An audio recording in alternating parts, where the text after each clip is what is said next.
Indo British advanced pain clinic, నొప్పిమాయం, surgery దూరం. For appointments 9155515563. ఆయన యందు మనసుండడం అలవాటైపోయిన వాడెవరో ఆయనను ఈశ్వరుణ్ణి చేరకుండా ఆపగలిగినది లేదు.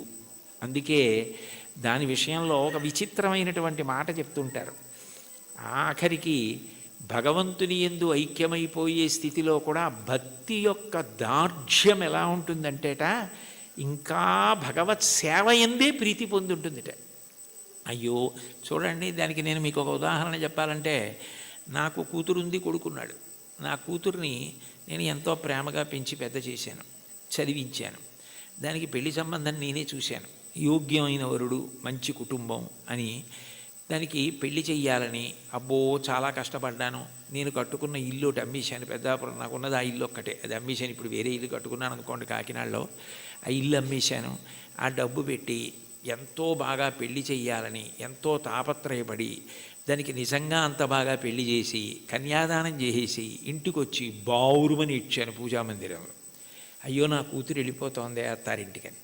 నేనే కదా కూతురికి పెళ్లి సంబంధం చూసింది, నేనే కదా అవన్నీ చేసింది, మరి కూతురు వెళ్ళిపోతోందని ఏడుపు ఏమిటి అంటే, ఎంత నేననుకుని ఇచ్చేస్తున్నా కూతురు నా ఇంట్లోంచి వెళ్ళిపోతోందని ఏడిచినట్టు భగవంతుని యొక్క భక్తిట మోక్షాన్ని కూడా ఒక స్థితిలో అమ్మో ఆయన ఎందుకు కలిసిపోవడమేనా, ఆయన్ని సేవించడానికి ఇంక అవకాశం ఉంటుందా అంటుంది. భక్తి యొక్క దార్ఢ్యం అలా ఉంటుంది.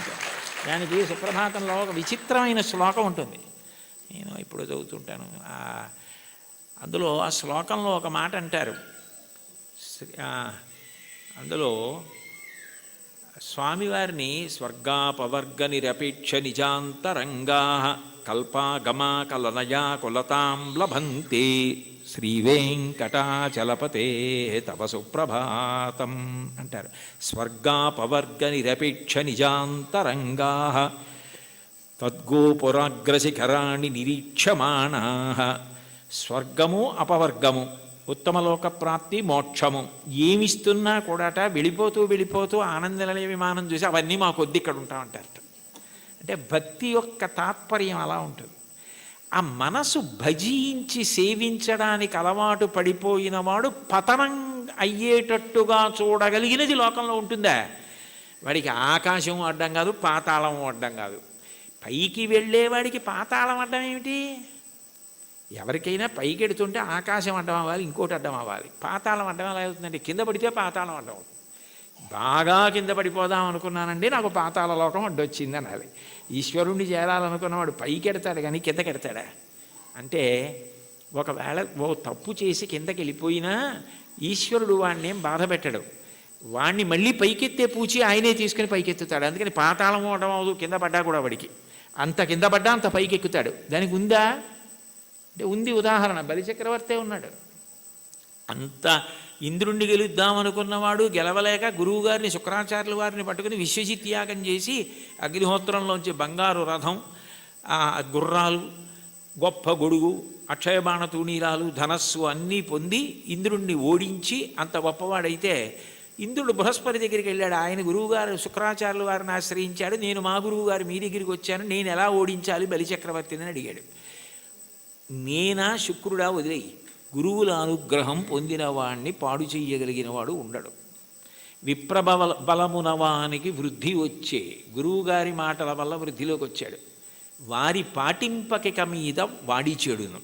ఒకనాడు గురువుగారి మాట వినడవు, అప్పుడు పాడైపోతాడు. అప్పటి వరకు నువ్వు ఎదురు చూడంతే. గురువుగారి మాట వినకుండా ఎప్పుడు ఉంటాడో అప్పటి వరకు ఎదురు చూస్తూ ఉండన్నాడు. గురువుగారి మాట వినకుండా చేయగలిగిన వాడెవరు? ఆ తెలివితేటలు ఒక్క విష్ణువే. అందుకే ఆయన వామనమూర్తిగా వచ్చాడు.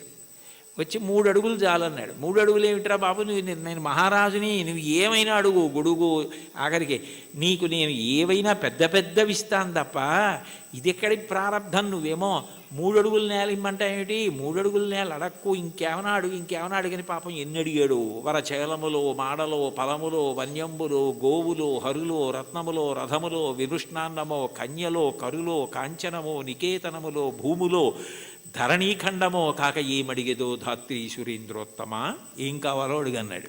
అబ్బెబ్బే ఒంటివాడ నాకు 1-2 అడుగుల మేరయిమ్ము సొమ్ము మేరయ్యొల్ల కోర్కె తీర బ్రహ్మ కూకటి ముట్టెద దానకుతుక సాంద్ర దానవేంద్ర, నేను ఒంటివాణ్ణి, నాకు 1-2 3 అడుగులు అన్నాడు. 2 అడుగులతో భూమి ఆకాశాలు కొలిచి 1 అడుగు బలిచక్రవర్తి తల మీద పెడతాడు. 1-2 అన్నాడు, 3 అడుగులు అనలేదు. ఇమ్మన్నాడు, ఇస్తానన్నాడు. ఇస్తానంటే శుక్రాచార్యులు వారు పరిగెత్తుకొచ్చారు. ఒరే నాయన, వచ్చినవాడు విష్ణువురా, ఇవ్వకు పాడైపోతామన్నారు. విష్ణువు అయితే మాత్రం నాకు పట్టిన గొప్పతనం ఎవరికి పట్టింది? ఆదిన్ శ్రీసతి కొప్పుపై తనువుపై అంశోత్తరీయంబుపై పాదాబ్జంబులపై కపోలతటిపై పాలిండ్లపై నూత్న మర్యాదంచెందు కరంబు క్రిందగుట ఆపైనా కరంబుంట మేల్ కాదే రజ్యము గిజ్యమున్ సతతమే కాయంబు నా పాయమే. అందరికీ అన్ని ఇచ్చే లక్ష్మీపతి, లక్ష్మీదేవి ఒంటి మీద చెయ్యేస్తే ఆవిడ అబ్బాని పొంగిపోయేటటువంటి చెయ్యి కింద అవ్వడమా, పైన నేను చెయ్యి పెట్టి ఇవ్వడమా? ఇది చాలు, పోతే పోని అన్నాడు. గురువుగారి మాట తిరస్కరించాడు. పోయింది రాజ్యం అంతా. 3వ అడుగు ఎక్కన పెట్టనన్నాడు. నా సునృతంబుగా నినుడువదు నా జిహ్వ బొంకజాల నాకు బొంకు లేదు, నీ తృతీయ పదము నిజము నా శిరమున నెలబు చేసి పెట్టు ఈశ్వరా అన్నాడు. నేను అబద్ధం అన్నాయా? 3వ అడుగు ఇక్కడ పెట్టేయన్నాడు. పాతాళానికి తొక్కేశాడు. అంటే పడిపోయాడా? ఏదైనా పోగొట్టుకున్నాడు, కానీ మాట తప్పకుండా భక్తితో అలాగే నిలబడ్డాడు. ఆ భక్తికి ఆయన ఏం చేశాడు? తాత్కాలికంగా నువ్వు అలా ఉంటావు, కానీ సావర్ణి మనువు వేళకు దేవేంద్రుడుండకు నితడు దేవతలకు దుర్భాసితమకు నాచోటికి రావింతును అందు మీద రక్షింతు దయన్. నేను సావర్ణి మనువు వేళకి ఇతన్ని నేను దేవేంద్రుణ్ణి చేస్తాను, అప్పుడు ఎవరు ఇతన్ని ఏం చేయరు. ఇతను పాతాళంలో ఉన్నా నా సుదర్శన చక్రం కాపాడుతుంది, రోగాలుండవు, ఇతన్ని ఎవ్వరూ ధిక్కరించడానికి వీల్లేదు. ఇతను దేవేంద్ర పదవి అయిపోయిన తర్వాత చూడ్డానికి కూడా వీలు కాని వైకుంఠానికి ఇతన్ని పిలిపించి నా యందు ఐక్యం చేసుకుంటానని వరం ఇచ్చాడు. పాతాళానికి పోతే మాత్రం ఏమైనా అడ్డమైందా? మళ్ళీ ఎగిరి ఎంత దూరం వెళ్ళాడు, ఏ స్థాయికి వెళ్ళాడు? భగవంతుని యందు భక్తి నిలబడినది నిజమైతే నిన్ను అడ్డగలిగినది లేదు. అటువంటి వాడికి కైలాసమే కనపడినా, బ్రహ్మలోకమే కనపడినా, త్రోవలో వెళ్ళిపోతున్నప్పుడు ఒక వ్యక్తి దాహం తీర్చుకోవడానికి ఆగి ఒక్కసారి చలివేంద్రంలో నీళ్లు తాగి వెళ్ళిపోయినట్టు ఆగి చూసి వెళ్ళిపోయే లోకాలే తప్ప, అబ్బాయి ఇవి బాగున్నాయని వాడు ఆగిపోడు. అవే బ్రహ్మలోకం. కైలాసాదులు కూడా ఆయనకి త్రోవలోకి వచ్చినా, అమరావతి వచ్చినా, స్వర్గమే వచ్చినా ఆయన ఆగడం. ఎందుకంటే ఆయన దృష్టి అంతా ఎప్పుడూ భగవంతుని యందు రమిస్తూ ఉంటుంది, ఆయన ఎందే కలుస్తాడు. దానికి కావలసినది సద్గురు బోధ అంటారు.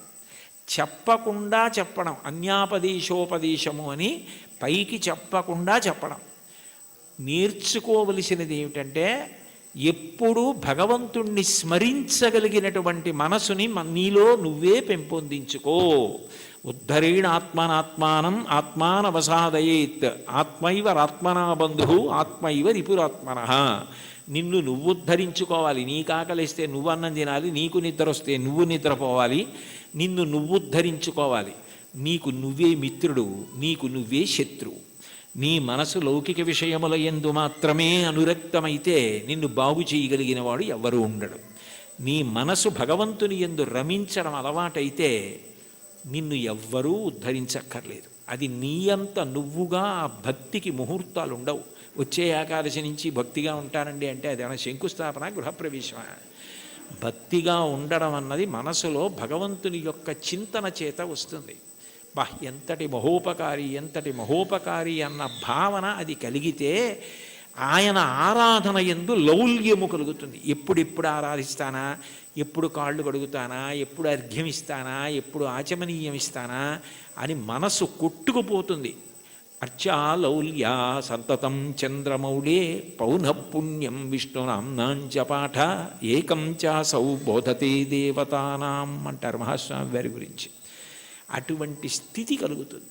కాబట్టి అటువంటి వాడికి ప్రతిబంధకమేది, ఆపగలిగినది ఇది, అది నేర్చుకో అని చెప్పడం అన్యాపదేశం ఉపదేశం. అంత గొప్ప కీర్తన.